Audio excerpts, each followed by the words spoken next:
शुरू अल्लाह के नाम से जो बड़ा मेहरबान निहायत रहम वाला है।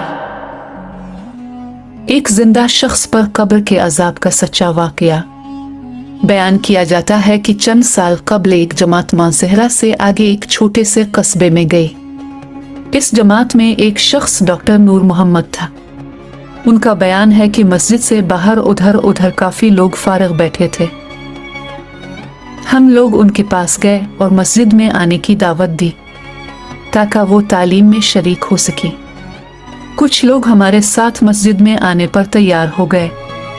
एक साहिब ने कहा कि मैं नमाज के वक्त आऊँगा और नमाज के बाद अजाब कब्र का एक वाकया आप लोगों को सुनाऊंगा। चुनांचे ज़ोहर की नमाज के बाद ये शख्स हमारे पास बैठ गया। अपना तारुफ करवाया कि वो रिटायर्ड फौजी नौजवान था। इस फौजी का बयान है कि जंग में एक कब्र में असलहे का एक आर्जी ज़ख़ीरा यानी एक कैंप लगाया गया था और कुछ नौजवानों के साथ इस फौजी की ड्यूटी थी। दिन का वक्त था और कोई ख़ास काम नहीं था। चुनांचे इसने कब्रिस्तान में घूमना शुरू कर दिया। इसका गुजर एक पुरानी कब्र के पास से हुआ तो यूं महसूस हुआ जैसे कब्र के अंदर से हड्डियां टूटने की आवाज आ रही है।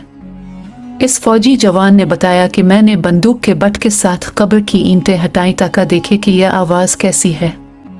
जैसे जैसे मैं मिट्टी हटाता गया आवाज और तेज होती गई और मेरी दिलचस्पी और खौफ भी बहुत बढ़ता गया। दिन का वक्त था, रोशनी खूब फैली हुई थी। क्या देखता हूँ कि कब्र के अंदर इंसानी हड्डियों का ढांचा पड़ा हुआ है और इस पर चूहे की शक्ल का एक जानवर बैठा हुआ है और जब वो मुन्हें इस ढांचे के ऊपर मारता है तो सारा ढांचा अकड़ जाता है और हड्डियों के टूटने और चटकने की आवाज आती है। मेरे सामने इस जानवर ने 3 मरतबा अपना मुंह हड्डी पर मारा। मुझे बहुत तरस आया कि ये जानवर इसको बहुत तकलीफ पहुंचा रहा है। चुनांचे राइफल से जब मैंने इस जानवर को मारने का इरादा किया तो वो मिट्टी में छप गया। थोड़ी देर के बाद वो जानवर कब्र से निकलकर मेरी तरफ लपका और मेरे ऊपर ऐसी दहशत से सवार हुआ कि मैं उसे मारना भूलकर अपनी जान बचाने की खातिर भाग खड़ा हुआ।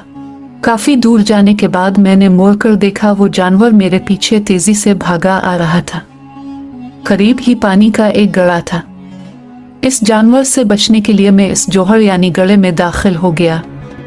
मैंने पीछे मुड़कर देखा कि जानवर जोहर के किनारे पर आकर रुक गया है और कुछ देर के बाद इसने अपना मुंह पानी में डाल दिया। यकदम पानी खोलने लगा। मैं भागकर जोहर से निकला। मेरी टांगें जल रही थी, बहुत जल्द सुर्ख हो चुकी और आबले पड़ चुके थे। दर्द की शिद्दत से मेरा चलना मुहाल हो गया था। मैंने अपने साथी को आवाज दी तो जब मैंने पीछे मुड़कर देखा तो कुछ न था बल्कि वो जानवर गायब हो चुका था।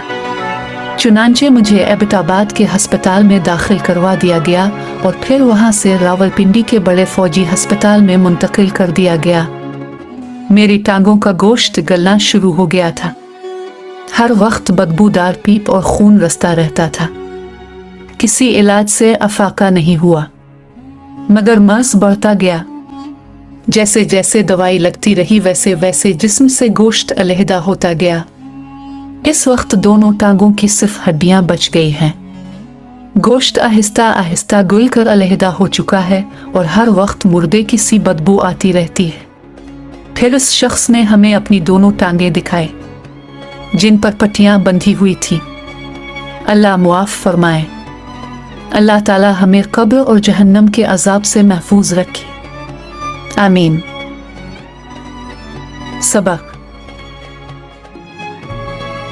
इस वाकया से हमें यह सबक मिलता है बेशक बाज़ दफ़ा अल्लाह ताला लोगों की इबरत के लिए दुनिया में ही अपने अजाब का मुशाहिदा करा देता है, जैसा कि इस वाक़े में भी अपने मुलाहजा फरमाया। अल्लाह ताला हमें अमल साले करने की तौफीक अता फरमाए, आमीन।